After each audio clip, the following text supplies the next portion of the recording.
সেভাবেই পড়ছি। আসসালামু আলাইকুম রাসেল ভাই ও প্রিয় শ্রোতা বন্ধুরা, কেমন আছেন আপনারা? আশা করি আপনারা সবাই আল্লাহর রহমতে ভালো আছেন ও সুস্থ আছেন। আমি মোহাম্মদ সিফাত আলম, আমি ভূত.com এর একজন মডারেটর। আজ আমি আবারও হাজির হয়েছি নতুন একটি ঘটনা নিয়ে। আজকের ঘটনাটি আমি কালেক্ট করেছি ভূত.com এর একজন লিসেনারের কাছ থেকে, যিনি ঘটনাটি আমার কাছে শেয়ার করেছেন। তিনি তার পরিচয় প্রকাশে অনিচ্ছুক থাকায় আমি তার নাম প্রকাশ করতে পারছি না, জন্য সবার কাছে ক্ষমা চেয়ে নিচ্ছি। আশা করি ঘটনাটি শুনলে পরিচয় গোপন রাখার কারণটি আপনারা বুঝতে পারবেন। ঘটনাটি তিনি আমাকে যেভাবে বলেছেন আমি সেভাবেই লেখার চেষ্টা করছি। আমি যথাসাধ্য গুছিয়ে লেখার চেষ্টা করছি। ঘটনার ভেতর অনিচ্ছাকৃত ভুলের জন্য আমি রাসেল ভাইয়ের কাছে আন্তরিকভাবে ক্ষমা চেয়ে নিচ্ছি। ঘটনাটিতে আমি সকলের নাম ছদ্মনাম হিসেবেই ব্যবহার করছি। তাহলে চলুন সরাসরি ঘটনায় চলে যাই। কিছু পেতে গেলে কিছু দিতে হয়, জানিস না? নাকি জেনেও না জানার ভান করছিস? বাঁচতে হলে আমি যা চাই তা আমাকে দে, নইলে তোর জীবনটাই আমি নিয়ে যাব। সময় কিন্তু খুব কম। প্রচন্ড পাঁচ খাই গলায় ভারী আওয়াজে এই বলেই সে আমার দিকে তার বিষাক্ত হাত বাড়িয়ে দেয়। হাত বাড়িয়ে আমার চোখের দিকে তাকায়। তার চাউনি ছিল আমার হৃদযন্ত্রের জন্য খুবই অস্বস্তিকর আর সহ্যের যেন একেবারে অন্তরালে। আমি বুঝতে পারছিলাম আমার হৃদস্পন্দন ধীরে ধীরে ক্ষীণ হয়ে আসছে। বুকে প্রচন্ড ব্যথা নিয়ে আল্লাহ আল্লাহ বলে চিৎকার করছিলাম, আর সে ক্রমাগত হেসেই চলেছে। আমাকে এভাবে তীব্র যন্ত্রণায় কাতরাতে দেখে সে হয়তো তা অনেক উপভোগ করেছিল। আমার কলিজার পানি যেন শুকিয়ে শেষ হয়ে যাচ্ছে, আর ক্রমে ক্রমেই যেন বুকের ভেতর থুকথুক শব্দটা কমে কমে যাচ্ছে। আমি বুঝতে পারছিলাম আমি হয়তো আর বেশিক্ষণ এই দুনিয়ার আলো দেখতে পাবো না, আর বাতাস গ্রহণ করার মতো অবস্থায় থাকবো না। নিজেকে বাঁচানোর জন্য আমি জোরে চিৎকার দিয়ে কাতরাতে কাতরাতে প্রায় শ্বাসরোধ হওয়া ভাঙা গলার চাপা স্বরে বলি, আপনি আমাকে যা বলবেন আমি তাই করব। দয়া করে আমাকে বাঁচতে দিন। আমাকে প্রাণে মারবেন না। আমাকে কি করতে হবে বলুন, আমি সব করতে রাজি। আমার উত্তরে মনে হচ্ছিল সে সন্তুষ্ট হয়েছে, তাই আমার জীবন কেড়ে না নিয়ে আমাকে ছেড়ে দেয়। যাবার আগে বলে যায় সে আবার আসবে,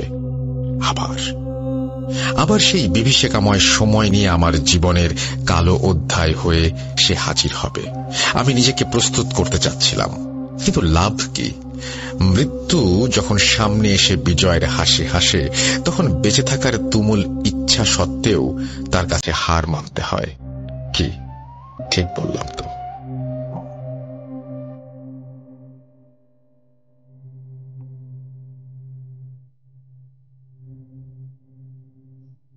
এসব আমার সাথে শুরু হয় যখন আমি কেবল ভার্সিটিতে ভর্তি হয়েছি। সালটা 2011।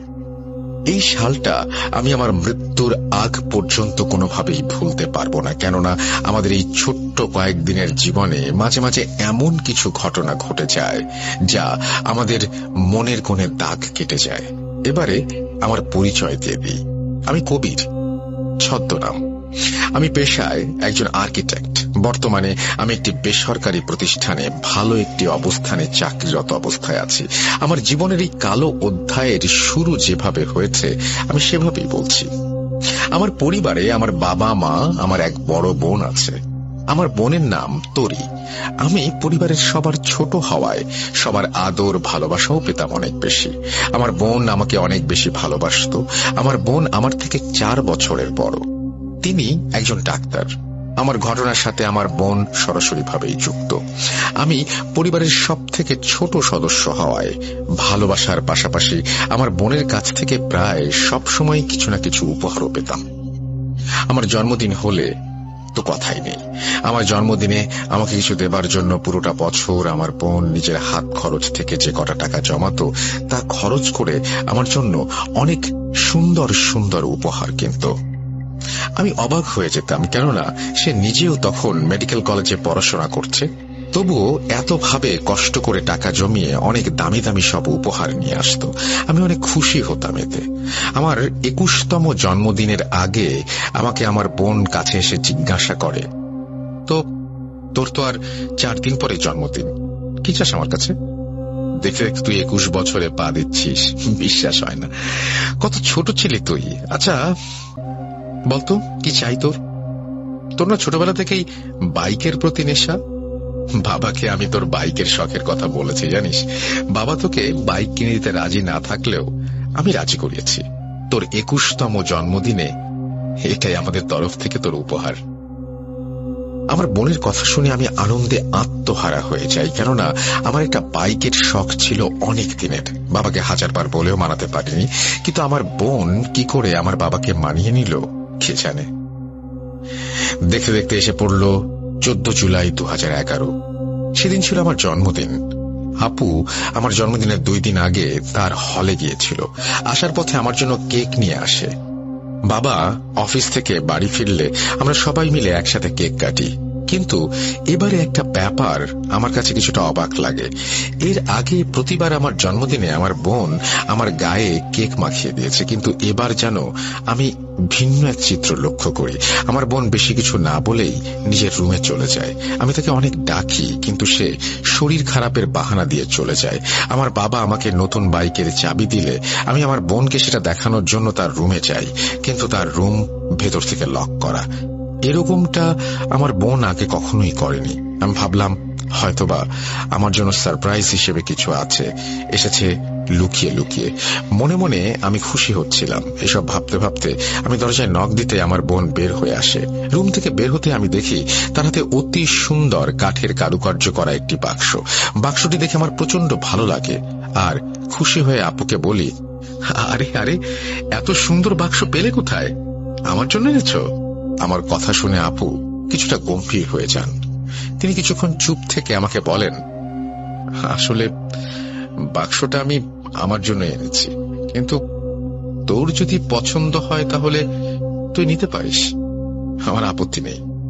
আপুর কথা শুনে আমি বাজ পাখির মতো ছোঁ করে আপুর হাত থেকে বাক্সটা নেবার জন্য যেই হাত বাড়ালাম, অমনি আপু বলে, না থাক, এখন এটা আমার কাছেই থাক, পরে না হয় তুই নিস, আপাতত এটা আমি নিয়ে রাখি। যেহেতু শখ করে কিনেছি, কিছুদিন নিজের কাছেই রাখি। আমি আপুর কথা মেনে নিলাম, আর আমার রুমে গিয়ে বাইকের চাবি নিয়ে বের হয়ে পড়লাম নতুন বাইকটা চালাতে। বাইক চালাতে চালাতে কখন যেন রাত 11টা বেজে গেছে খেয়াল করিনি। বাসায় ফেরার সময় আমি আপুর রুমের জানালার দিকে তাকিয়ে দেখি লাইট জ্বলছে।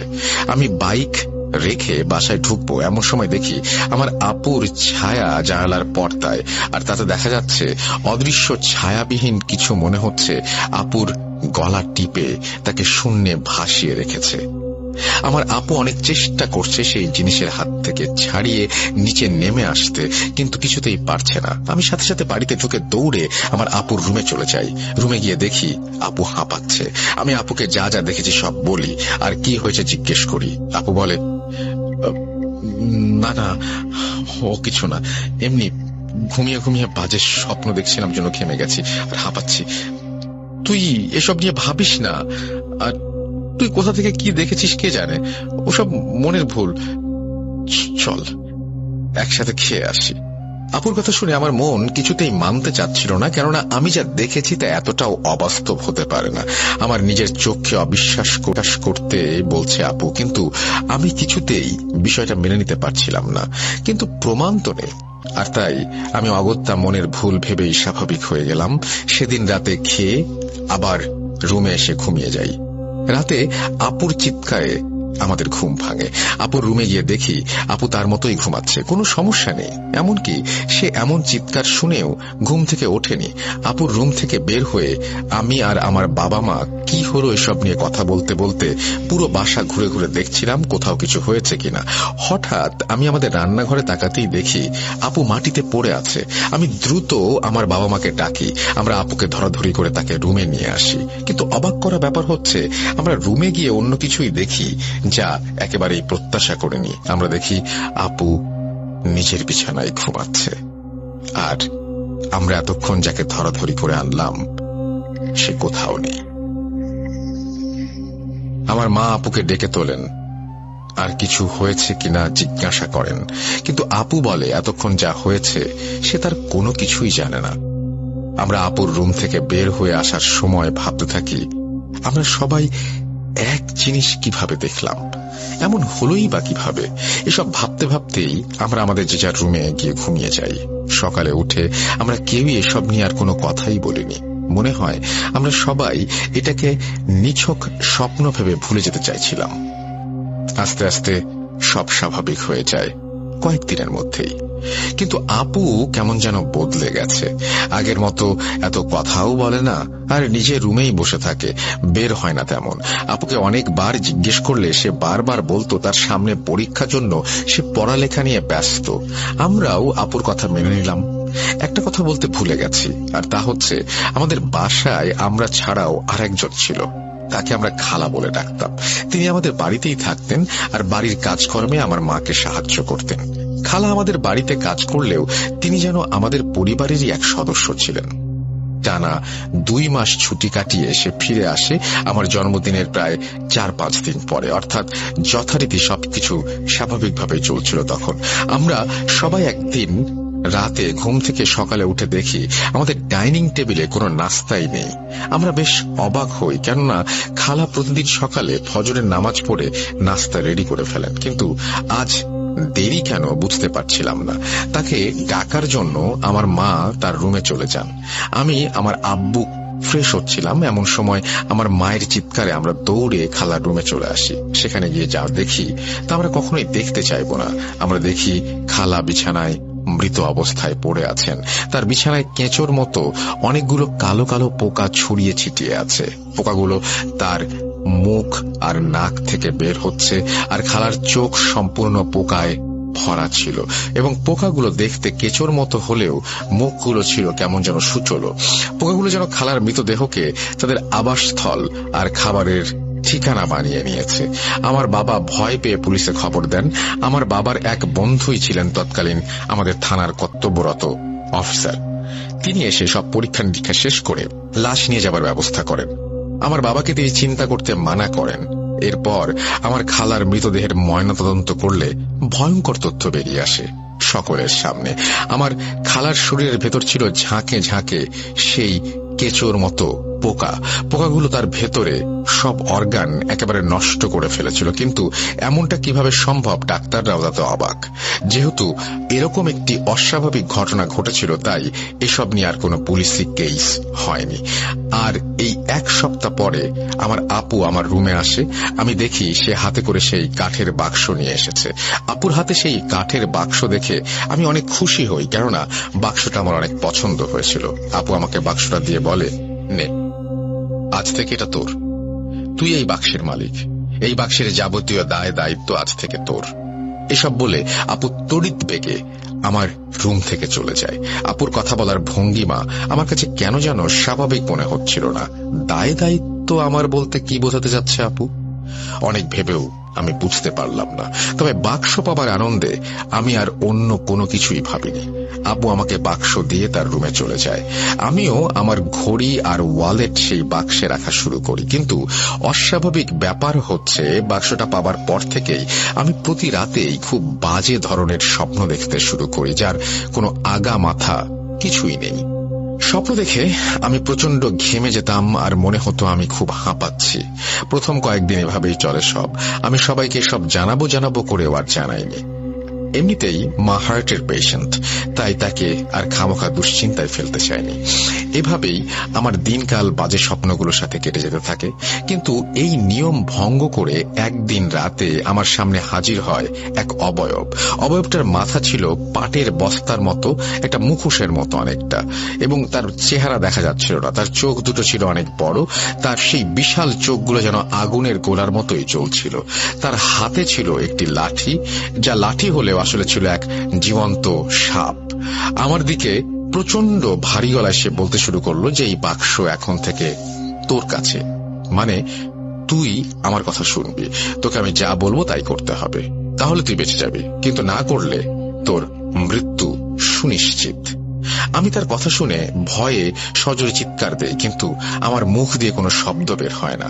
আমার দিকে তাকিয়ে সে একটু হাসি দিয়ে আবার বলছিল যে দে, আমি যা চাই আমাকে দে।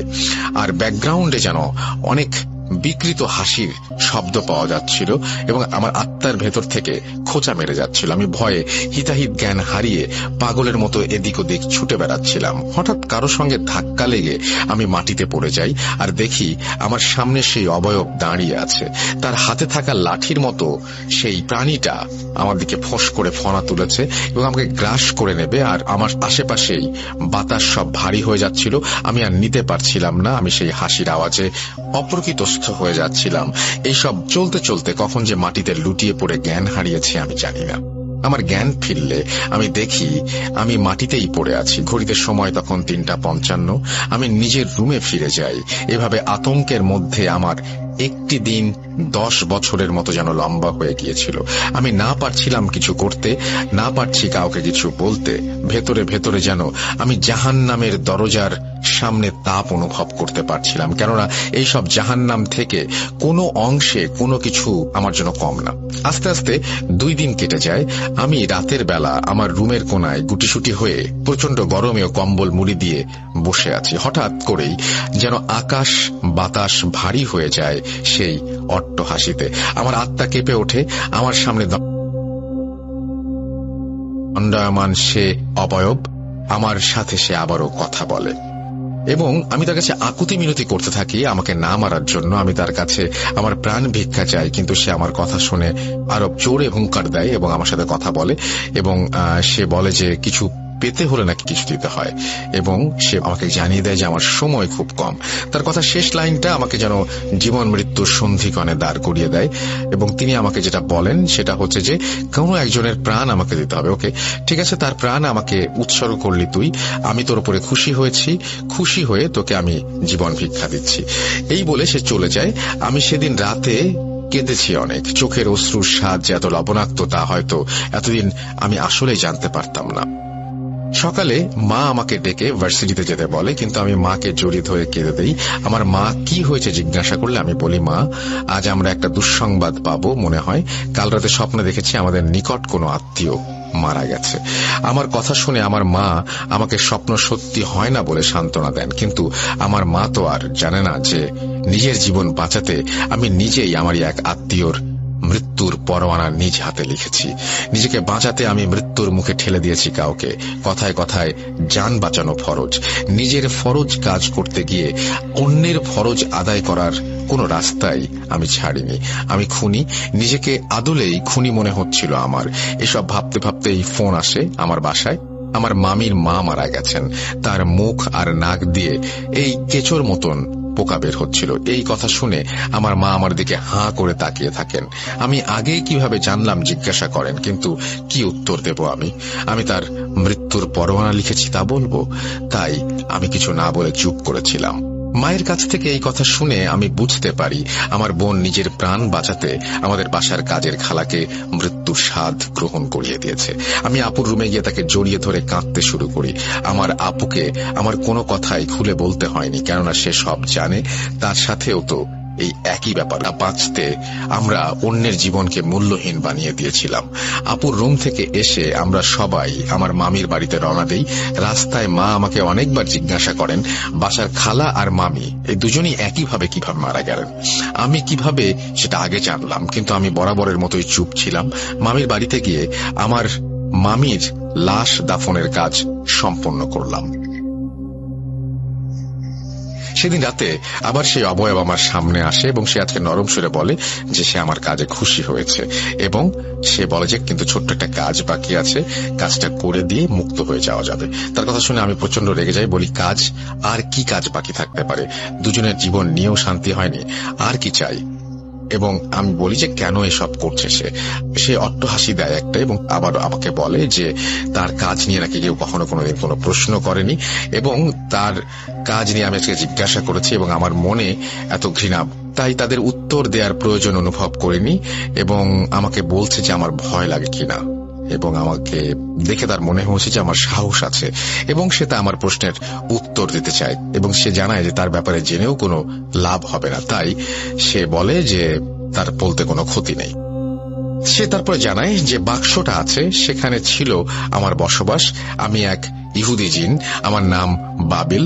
তোর মানুষ জাতি অনেক নিচু পর্যায়ের জাতি, কেন জানিস?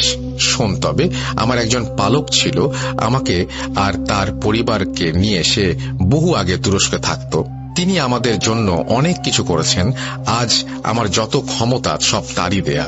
আমি তার হুকুমের মতো মানুষের উপকার করতাম, কিন্তু তাকে কালো জাদুর আখ্যা দিয়ে মানুষেরা পিটিয়ে মেরে ফেলেছিল। তার স্ত্রী সন্তানকেও তারা ছাড়েনি, সাথে 2 কন্যা সন্তানকেও বন্দী করে মেরে ফেলেছিল এই মানুষ জাতি। আমার পালককে মারার পর নদীর ধারে ফেলে আসা হয়েছিল। আমি তখন দেখি আমার পালকের দেহে এখনো জান বাকি আছে। তাকে বাঁচাতে ছুটে যাই আমি, কিন্তু সে আমাকে তোর হাতে থাকা বাক্সটি এনে দিতে বলে এবং আমি সেই বাক্সটা এনে দেই। সেই বাক্সে সে নিজের মাথার চুল আর মাটির পুতুল বানিয়ে রচনা করে এক নরকের রাস্তা। তোর হাতে থাকা এই বাক্সটা বানানোর উদ্দেশ্য হচ্ছে যে বা যারা এই বাক্স খুলবে তাদের এই দুনিয়ায় কিছু সময়ের জন্য হলেও নরক দর্শন হবে। এখানে আমি কয়েক শত বছর ছিলাম। এ ধরনের বাক্স রচনার একটা নির্দিষ্ট কারণ থাকে। এই বাক্স রচনার উদ্দেশ্য ছিল মানব জাতির বিনাশ, তাদেরকে বুঝিয়ে দেয়া যে তারা শ্রেষ্ঠ নয়, তাদের থেকেও ক্ষমতাশীল কেউ আছে। দেখ, তুই মানব জাতি হয়েও আমার কাছে প্রাণ ভিক্ষা চাইলি, আর একটি প্রাণ আমার হাতে তুলে দিবি। দেখ তোরা কত নিচে নামতে পারিস। এবং আমার মনের কথাও সে বলে এবং তার কথা শুনে আমি থমকে যাই, কি বলবো বুঝতে পারছিলাম না। এবং সেটা যে সে বদলা নেবার জন্য করছে সেটাও বুঝতে পারি, এবং সে মানুষের দাম্ভিকতার উপরে সে বেশ বিরক্ত সেটাও আমরা বুঝতে পারি। আমি তখন বলি, নিরীহ মানুষের নিয়ে কোনো ক্ষমতার দাম্ভিকতা প্রমাণ করতে চান, মনে রাখবেন আল্লাহ আছেন সবার উপরে। আপনি আমাদের নরকের রাস্তা দেখাচ্ছেন, কিন্তু তিনি আপনাকে নরকে পাঠিয়ে দিতে পারেন। আল্লাহকে ভয় করুন। এবং আমার কথা শুনে সে আবারও আমার সাথে তর্ক চালিয়ে যেতে থাকে এবং সে বলতে থাকে যে সে যা বলবে সেটা আমাকে করতে হবে। এই বলে সে সেখান থেকে চলে যায়। সেদিন আমি আমার মায়ের কথা ভেবে প্রচন্ড চিন্তিত হয়ে পড়ি। যা হয়েছে হয়েছে, কিন্তু এসব আর চলতে দেয়া যায় না ভেবে আমি আমার আপুর সাথে কথা বলে এসবের শেষ দেখার সিদ্ধান্ত নেই। বাড়ি ফিরে এসে আমি আমার মসজিদের ইমাম সাহেবের সাথে কথা বলি। তখনই আমার মনে পড়ে যায় আমাকে সেই জিন বলেছিল আমি কাউকে তার কথা বললেও সেও মরবে। ইমাম সাহেবকে এই বিষয় জানানোর পর তিনি বলেন তার কথা চিন্তা না করতে। তিনি আমাকে সিলেটের এক মসজিদের ঠিকানা দেন। সেখানে ইন্ডিয়া থেকে আসা কয়েকজন পীর আছে, তাদের সাথে বাক্স নিয়ে দেখা করতে বলেন তিনি। এবং তিনি আরো বলেন এই বাক্স যেন আমি আমার মাকে দিয়ে দেই। তার কথা শুনে আমি বলি, কি বলছেন আপনি? আমার মা হার্টের পেশেন্ট, এসব তিনি সহ্য করবেন কিভাবে? আর আমার মায়ের সাথে এসব হোক আমি চাই না। হুজুর তখন আমাকে আশ্বস্ত করে বললেন যে দেখো বাবা, এই বাক্স পাওয়ার কয়েকদিন পর সেই জিন দেখা দেবে, আর তোমার বোনের ক্ষেত্রেও তাই হয়েছে। তবুও আমি তোমাদের সুরক্ষার জন্য বলি, তোমরা আজই তোমার মাকে সব জানিয়ে সিলেট চলে যাও। কোন এক পীর সাহেবের উপস্থিতি এই বাক্স তোমার মাকে দেবে এবং এই নাও 3টি শক্তিশালী তাবিজ। এই তাবিজের মেয়াদ 2 দিন। এই 2 দিন সে তোমাদের কোনো ক্ষতি করতে পারবে না। আমিও আমার কাছে এটা রেখেছি। আল্লাহর নাম নিয়ে বেরিয়ে পড়ো, আল্লাহ তোমাদের সহায় হবেন। ইমাম হুজুরের কথা মতো আমরা সেদিন মাকে সব বুঝিয়ে বলে রওনা দেই সিলেটের উদ্দেশ্যে। হুজুর আমাদের রাতে ঘুমাতে নিষেধ করে দিয়েছিলেন, কেননা স্বপ্নে এসে নাকি সে আমাদের ক্ষতি করার সক্ষম ছিল এবং এই তাবিজ দেওয়ার পরেও সেটি। সেদিন রাতে আমরা কেউ ঘুমাতে পারিনি। পরের দিন সকালে সিলেট পৌঁছে আমরা ইমাম সাহেবের দেওয়ার ঠিকানা মতো সেই মসজিদে যাই। সেখানে এক পীরের সাথে দেখা করি। তিনি আমাদেরকে একটি রুমে নিয়ে যান, বসান এবং একে একে যা যা ঘটেছে সব জিজ্ঞাসা করেন। আমি তাকে সব খুলে বলি, আমাদের নিজেদের পাপের জন্য অনুশোচনা করি। পীর সাহেব বলেন এই বাক্স হচ্ছে একটি ডিবুক বক্স। ইহুদিরা এই বাক্স বানানোর কাজ করে থাকতো অনেক বছর আগে। প্রতিটি বাক্স বানানোর পেছনে নির্দিষ্ট কিছু উদ্দেশ্য থাকে। এই ডিবুকের কিছু উদ্দেশ্য থাকে এবং বাবিল নামে জিন তোমাকে ঠিক কথাই বলেছে, আর তুমি যা করেছো এতে তোমার দোষ নেই, তুমি নিজের ইচ্ছায় কিছু করনি। আর এই বাক্স এখন তুমি তোমার মায়ের হাতে দিয়ে দাও, তিনি এখন এই বাক্সের মালিক। একটা কথা শোনো, শয়তানের কাজ হচ্ছে মিথ্যা কথা বলা। মিথ্যাই তাদের সবচেয়ে বড় হাতিয়ার। এই বাক্সের মালিককে এই বাক্সের জিন কখনোই মারবে না, কেননা যদি সে তা করে তাহলে এই ধ্বংসের খেলা আর অগ্রসর হবে না। বাক্সের মালিক মারা গেলে এই বাক্স আর পরের কোনো মালিক সহজে খুঁজে পাবে না। আর এই জিন এই বাক্সে আগের মতো বন্দী হয়ে থাকবে। সে তোমাদেরকে প্রাণের ভয় দেখায় এই জন্যই যেন তোমরা তার কথা মতো কাজ করো। এখন কাজ হচ্ছে এই জিন কখন তোমার মায়ের সাথে দেখা করতে আসে তার জন্য আমাদের অপেক্ষা করতে হবে। তাকে এই বাক্সেই আমরা বন্দী করব। সে আসলে আমি আল্লাহর নামে দোয়া পড়ে তাকে এই বাক্সে যেতে বাধ্য করব। আজ রাতে এই কাজ করতে হবে। আর এর জন্য অনেক অনেক আগরবাতি আর খুশবু আতর প্রয়োজন। খারাপ জিনেরা এসব ভয় পায়। তোমরা এসব জোগাড় করে রাখো আর রাতে এখানে চলে আসবে। আর হ্যাঁ, এই সময়ের মধ্যে তোমরা কেউ ঘুমাতে পারবে না, এটা মাথায় রেখো। পীর সাহেবের কথা মতো আমরা সবকিছু জোগাড় করে রাতের জন্য অপেক্ষা করতে থাকি। রাত 2টা বাজলে পীর সাহেব আমার মাকে একটি রুমে প্রবেশ করতে বলেন। আমার হাতে দোয়া পড়া কিছু ছাই দিয়ে বলেন, দেখো এই রুমের চারপাশে গোল হয়ে এই ছাই ছড়ানো আছে, কিন্তু দরজার সামনে ছাই দেইনি। তোমাদের কাজ হচ্ছে যখন আমি রুমে প্রবেশ করব তোমরা তখন এই বাকি ফাঁকা জায়গায় ছাই ফেলে দেবে। জিন তাহলে ঘরে প্রবেশ করতে পারবে কিন্তু বের হতে পারবে না। আল্লাহর কালামের জোর আর খুশবু আর আগরবাতির ঘ্রাণে সে বাক্সে না গিয়ে আর কোনো রাস্তা খুঁজে পাবে না, কেননা শয়তান এগুলো সহ্য করতে পারে না। পীর সাহেবের কথা মতো আমরা তৈরি হয়েই বসেছিলাম। কিছুক্ষণ পর আমার মা রুমে ছিলেন, সেই রুমের দরজা হুট করে খুলে গেল। দেখে মনে হলো অদৃশ্য কেউ হয়তো ভিতরে প্রবেশ করেছে। পীর সাহেব ভেতরে প্রবেশ করার সাথে সাথে আমরা দরজার সামনের অংশে ছাই ছড়িয়ে দেই। কিছুক্ষণ পর আমার মায়ের চিৎকার আর তার সাথে অন্য কারো প্রচন্ড আর্তনাদ শুনতে পারি। রুমের ভেতরে মনে হচ্ছিল যেন কাল বৈশাখী ঝড় বয়ে যাচ্ছে। প্রায় 20 মিনিট এসব চলে। পীর সাহেব বের হয়ে আসেন এরপর, কিন্তু তাকে বাঁচানো সম্ভব হয়নি। তার কপালের ঠিক মাঝখানে সাপের কামড়ের দাগ ছিল। পীর সাহেব শেষ নিঃশ্বাস ত্যাগ করার আগে বলেন, জিন এই বাক্সে ঢুকেছে, কিন্তু সে বের হয়ে যাবে। যত দ্রুত সম্ভব এখানে থাকা আরেক পীরের সাহায্য নিতে বলে তে নিয়ে বাইরে বেরিয়ে এলেন। বাক্স থেকে যেন ধোঁয়া বের হচ্ছিল। আমরা শক্ত করে বাক্স ধরে রেখেছিলাম। এরপর আমরা সেখানেই আরেক পীরের কাছে যাই। যেই পীর মারা গেছেন তিনি হয়তো আগেই জানতেন এমন কিছু হবে, তাই আগে থেকেই অন্য একজন পীরকে সব বলে গিয়েছিলেন। অন্য পীর আমাদের হাত থেকে বাক্সটা নিয়ে একটি রুমে নিয়ে গেলেন এবং সেখানে আরো 25 জনের মতন কুরআনের হাফেজ ছিল, যারা একসাথে কোরআন তেলাওয়াত করছিল। আর পীর সাহেব সেই বাক্সটি একটি বালতিতে নিয়ে তা পরিপূর্ণ করে তাতে জমজমের পানি মিশ্রিত করে ডুবিয়ে রাখেন। প্রায় 2 ঘন্টা চলে যায় এসব করতে। তারপরে পীর সাহেব আমাদের বলেন, কোরআনের শক্তির কাছে শয়তান অসহায়, সে অনেক দুর্বল হয়ে পড়েছে। কয়েক বছর পর্যন্ত এই বাক্স থেকে বের হবার শক্তি আর তার নেই। এই বাক্স আমি ইন্ডিয়া নিয়ে যাব। সেখানে এক মসজিদে এক রুমে জমজমের পানিতে ডুবিয়ে তালা বন্ধ করে রাখবো। এই বাক্স আর খোলা হবে না। যা যা এখন পর্যন্ত ঘটেছে তা আবার শুরু হবে। তাই আমি নিজের সাথে নিয়ে যাব এমন স্থানে এই বাক্স থাকবে যা কেউ কখনো খুঁজে পাবে না। পীর সাহেবকে বাক্স দিয়ে আমরা ফিরে আসি আমাদের চিরচেনা শহরে। সেই রুমে সেদিন মা আমার মৃত পীর সাহেবের সাথে কি ঘটেছিল এবং আমি বা আমার বোন কেউ জানতে চায়নি। আমার মা এমনিতেই অনেক ভেঙে পড়েছিলেন। বাসায় ফিরে বাবাকে সব খুলে বলি। বাবা এসবে বিশ্বাস কম করেন জন্য তাকে আগে থেকে কিছু জানায়নি। এরপর আমাদের মসজিদের সেই ইমাম সাহেব আমাদের বাড়িতে আসেন। তিনি আমার আপুকে জিজ্ঞাসা করেন যে এই বাক্স কোথা থেকে এসেছে। আপু তখন বলেন, আমার মেডিকেলের হলে আমার সিট আছে। পরীক্ষা বা এছাড়া মাঝে মাঝে আমি সেখানে গিয়ে 1-2 দিন থাকি। আমার জন্মদিন উপলক্ষে এই বাক্স আমাকে বেনামে কেউ একজন কুরিয়ার করে পাঠায়। আমি হলে না থাকায় এই বাক্স আমার বান্ধবীর কাছেই ছিল। কাগজে মোড়ানো ছিল তার, সেটা আর খোলা হয়নি। আমার হলের ড্রয়ারে আমি টাকা রেখে এসেছিলাম কিছু। আমার ভাইয়ের জন্মদিনের উপহার কেনার জন্য হলে গিয়ে এই বাক্স পাই। রাত হয়ে যাওয়ায় আমি সেদিন হলেই ছিলাম। এই বাক্স খোলার পর থেকেই আমি অনেক বাজে স্বপ্ন দেখা শুরু করি। আমি জানি না এই বাক্স কার আর কেই বা আমাকে দিয়েছিল এই বাক্স। তবে যেই দিক না কেন অবশ্যই আমাদের ক্ষতির কথা ভেবে দিয়েছে, নইলে এমন একটি বাক্স কেন দেবে। আপুর কথা শুনে আমি বুঝতে পারি কেন আমার আপু জন্মদিনের দিন আমার গায়ে কেক মাখায়নি, আর সে বেশি কথা বলেনি।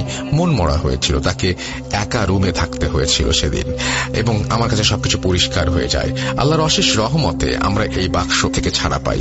এই ঘটনা আমাদের ইমাম আর সেই পীর সাহেব ছাড়া কেউ জানেন না, তাই নিজের জন্যই নিজের পরিচয় গোপন করলাম। আজ হয়তো সেই বাক্স বা বাক্সে থাকা জিন বাবিল ইন্ডিয়ার কোনো এক মসজিদের কোনো এক তালাবদ্ধ রুমে জমজমের পানির নিচে বন্দী অবস্থায় আছে আর মুক্ত হবার জন্য মরিয়া হয়ে উঠেছে। সবার কাছে দোয়া চাই যেন এই বাক্স কখনোই আর মানব জাতির হাতে না আসে। এর বিনাশ কতটা ভয়ঙ্কর তা সরাসরি আমি দেখেছি। অনেকের কাছে মনে হবে বানিয়ে বানিয়ে বলছি, আবার অনেকে বিশ্বাস করবেন।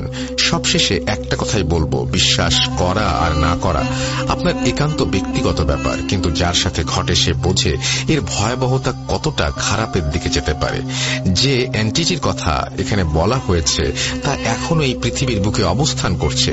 সে বন্দী অবস্থায় থাকলেও তাকে নিয়ে যারা ভাবে বা তার কথা যারা মনে করেন তাদেরকে সে সেন্স করতে পারে, কিন্তু তেমন ক্ষতি করতে পারে না। এই বলে সেই ভাইয়া তার ঘটনা শেষ করেন। আমি যখন ঘটনাটি লিখছিলাম তখন বারবার মনে হচ্ছিল কেউ আমার কানের কাছে এসে ফিস ফিস করে কিছু একটা বলার চেষ্টা করছে। তখন অস্বস্তি লাগছিল। তাও লিসেনারদের কথা চিন্তা করে আমি ঘটনাটি লেখা শেষ করি। আমি ভাইয়ার কাছে বক্সের ডিসক্রিপশন নিয়ে নিয়েছি, কেননা এই বক্সের কোন ছবি ভাইয়ার কাছে ছিল না, আর এমন ভয়াবহ অবস্থায় কেউ ছবিও তুলবে না তা আশাও করি না। ধন্যবাদ মোস্তফা আলম রোমান ভাইকে ভাইয়ার দেয়া ডিসক্রিপশন মতো স্কেচ তৈরি করে দেওয়ার জন্য।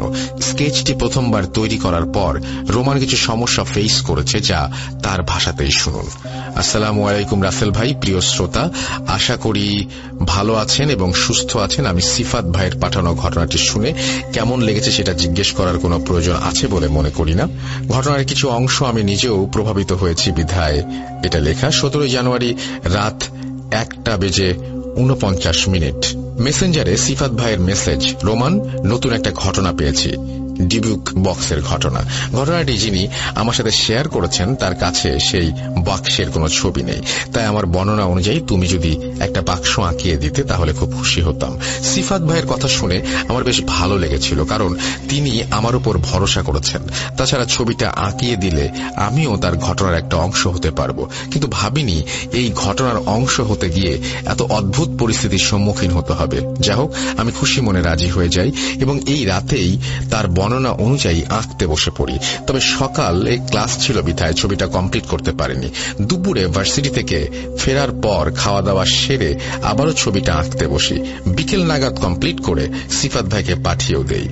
সবচেয়ে ভালো লেগেছিল যখন সিফাত ভাই ছবিটা দেখে বলেছিল দারুণ হয়েছে রোমান। যা হোক, কষ্ট সার্থক। সময়টা বিকাল 4:30। ভাইয়াকে ছবিটা পাঠিয়ে দেই, বন্ধুদের সাথে আড্ডা দিতে বেরিয়ে পড়ি। রুমে ফিরতে ফিরতে সন্ধ্যা হয়ে যায়, আর সবচেয়ে অদ্ভুত ঘটনাটিও ঘটে তখন। আমি তখন বিছানায় বসে ফেসবুক দেখছিলাম। হঠাৎ কি মনে হলো গ্যালারিতে গিয়ে ছবিটা খুঁজতেই দেখি সেখানে কিচ্ছু নেই। আরে, ছবিটা গেল কোথায়? আমি তো ডিলিট করিনি, ট্র্যাশ বিনেও তো নেই। আমি লাফ দিয়ে বিছানায় উঠে স্টাডি টেবিলে খুঁজতে থাকি, কিন্তু কোথাও নেই। আমার রুমমেটরাও তখনও আসেনি। আমি বেরিয়ে যাবার সময় রুমের চাবি আমার কাছেই ছিল, তাই ছবিটা কারো নেয়ার কথাও নয়। আমার ছবিটা তাহলে গেল কোথায়? কোথাও খুঁজে না পেয়ে আমি একটু শান্ত হয়ে বসে ভাবতে থাকি বিষয়টা নিয়ে। অনেকক্ষণ পর এই ঘটনাটির কথা মনে পড়ে। অনেক দিন আগে সিফাত ভাই এই ঘটনার ব্যাপারে আমাকে বলেছিলেন।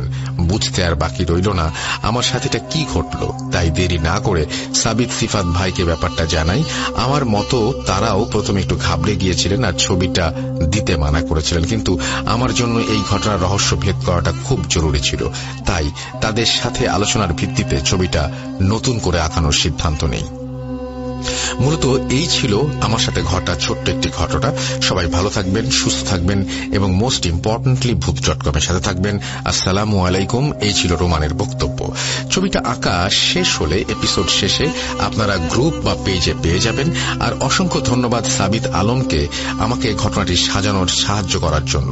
মোস্তফা আলম রোমান আর সাবিত আলমের সাহায্য ছাড়া এত বড় ঘটনা এভাবে সাজিয়ে লেখা সম্ভব হয়ে উঠত না।